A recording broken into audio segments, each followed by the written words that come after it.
اقول لك بقى ايه، اذا كنت ما لديه القلق بأن تتدخل حكومة قنديل في العملية الانتخابية في انتخابات النواب القادمة، نقول له لا تقلق. لا يا سيدي، احنا قلقانين، احنا قلقانين، يعني عندنا قلق. الكلام ده انا اقوله لابن خالتي، ما تقلقش انا هعمل لك الموضوع ده كويس. انا ما اقولوش للشعب، ده مش كلام يتقال لشعب، ده كلام اقوله لابن خالتي، اقول له واحد صاحبي ما تقلقش انا هخلص لك الموضوع ده. لا، ده شعب من 90 مليون. ايه في ايه معانا على التليفون؟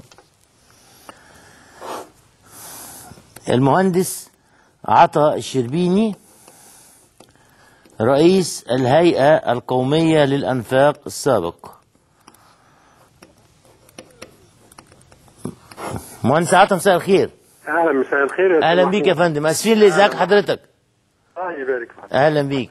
احنا امبارح زعنا خبر على لسان السيد ياسر محرز متحدث باسم جماعة الإخوان المسلمين، قالوا فيه انهم عملوا عملوا مترو مصري 100%.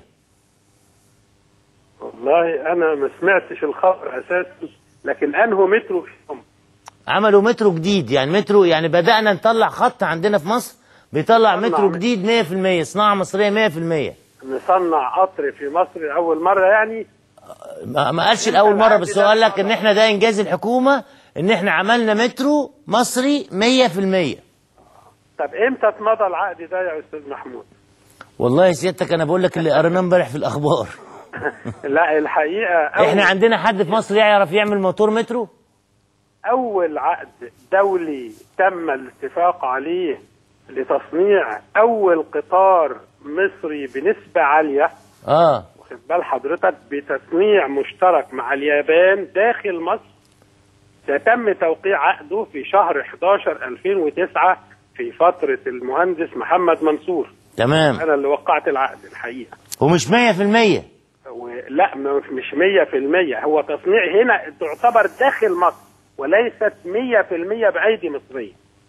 كمان. لكن نسبة الاشتراك المحلي بتصل إلى 25%. الاشتراك المحلي، وده إنجاز كبير قوي، إن إحنا لأول مرة ندخل بنسبة 25%. إنجاز كبير، ده كانت خطة الهيئة. يعني أول إنجاز عملناه إن إحنا بقينا لينا 25% في صناعة القطار، وسنة 2009. 2009، وده أول مرة يتم إن شركة دولية توافق على إنها تصنع داخل مصر، لأن كله كان بيرفض. الحقيقة خدت المفاوضات مع شركة سيماف، وباشتراك طبعا رئيس مجلس إدارتها كان المهندس طلعت، ربنا يديله الصحة يا رب، والفريق حمدي وهيبة، وكان المهندس محمد منصور موجود، وقعدنا مفاوضات مع الجانب الياباني وشركة سيماف استمرت حوالي سنة ونص، لغاية لما قربنا وجهات النظر ومضينا العقد لتصنيع داخل مصر. وقلنا دي باكورة ان احنا نزود النسب في السنوات في المراحل اللي جاية ان شاء الله، ودي كانت خطة الهيئة القومية للأنفاق. وسيادتك سايب مكانك بقالك قد ايه؟ انا سايب مكاني زي ما انا الحقيقة يمكن اول مرة بوافق ان انا اكلم مع حضرتك، لان برنامجك يعني حضرتك يا فندم ده شرف ليا، ربنا يخليك.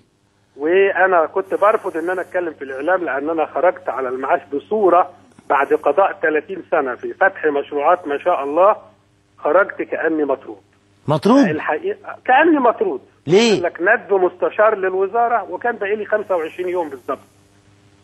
واخد بال حضرتك؟ كان فاضل لك 25 يوم؟ عند سن المعاش. راحوا ندبينك مستشار بالوزارة؟ مستشار، لم أقابل الوزير فيهم مرة. واخد بال حضرتك؟ وقضيت الفترة بتاعتي، وفضلت ان انا اتجنب وزارة النقل خالص، علشان ما يقولوش ان انا فيه من ورايا اي متاعب بتحرض او بتأثر. لا، انا اتمنى نجاح للهيئة القومية للأنفاق والمترو الأنفاق في مصر. يعني بعد شغل 30 سنة في الهيئة طلعوك مستشار قبل ما تطلع معاش ب 25 يوم؟ 25 يوم عشان يجيبوا واحد اخواني لازم. والله ما هو ده اللي حصل. هو ده اللي حصل. خطة حكومة، واخد بال حضرتك؟ وانا كنت طالع انا طلبت ان يجي الراجل اللي يجي معايا يقعد الشهر على الاقل، ينقل اليه ايه هو اللي بيجري في الهيئة القومية للأنفاق وخططها، ولكن لا، ده لم يتم. والراجل ده اللي جابوه كان من الهيئة برضه يا فندم؟ نعم. اللي جابوه كان من الهيئة؟ اللي هو اللي جابوه لا. يا نهار ابيض. خارج الهيئة على الاطلاق، من جامعة حلوان. ماسك هيئه لا، كان في كليه الهندسه جامعه حلوان. ومسك الهيئه القوميه الهيئه القوميه لتنفيذ مشروعات مترو الانفاق، اللي المفروض خبراتها متراكمه ولازم تبقى على الاقل الهيستوري بتاعها يستمر، لان دي الهيئه الوحيده اللي لها خطه على مستوى الدوله وبتلتزم بخطتها في اي مراحل تنفيذ. واخد بال حضرتك؟ لكن هو ده اللي تم، لكن العقد بتاع تصنيع اول قطار مصري اتمضى في 2009.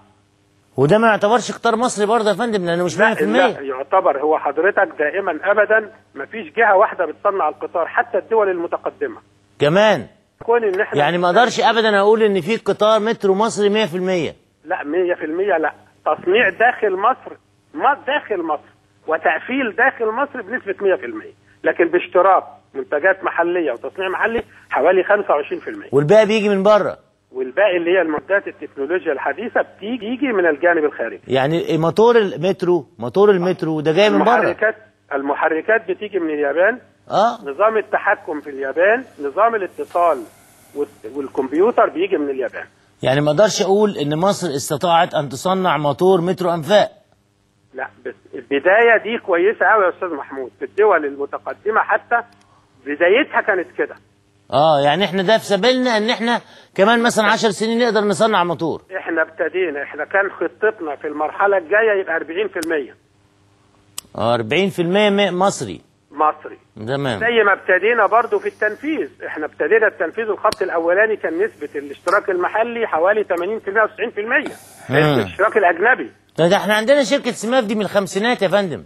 ايوه، بس لم تصنع قطار اطلاقا. ولا تقفل قطار كامل. دي الشركه معموله لخدمات القطار، بتصنع قطع من القطار. قطار سكه حديد وليست قطار مترو. مش مترو، سكه حديد. لا مش مترو. المترو له تكنولوجيا خاصه وله انظمه خاصه. تمام يا فندم.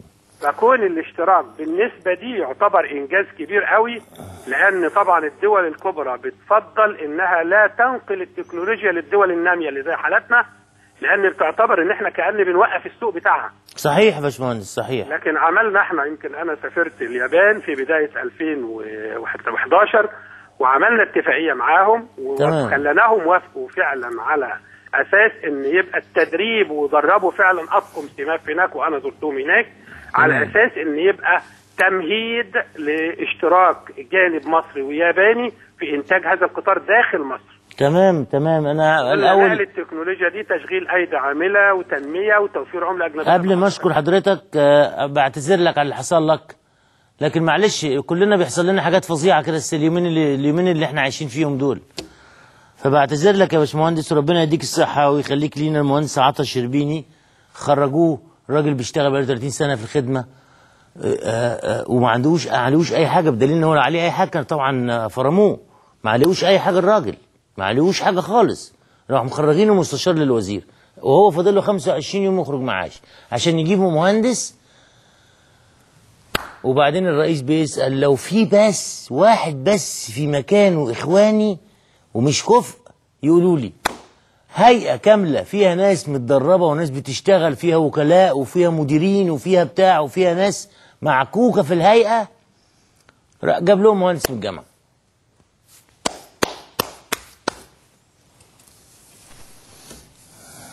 على فكرة تعالوا في شغلكم معايا شوية بعد الفاصل. وكلمونا في التليفون. ما فيش حل غير كده. ما هو بدل ما الواحد يلا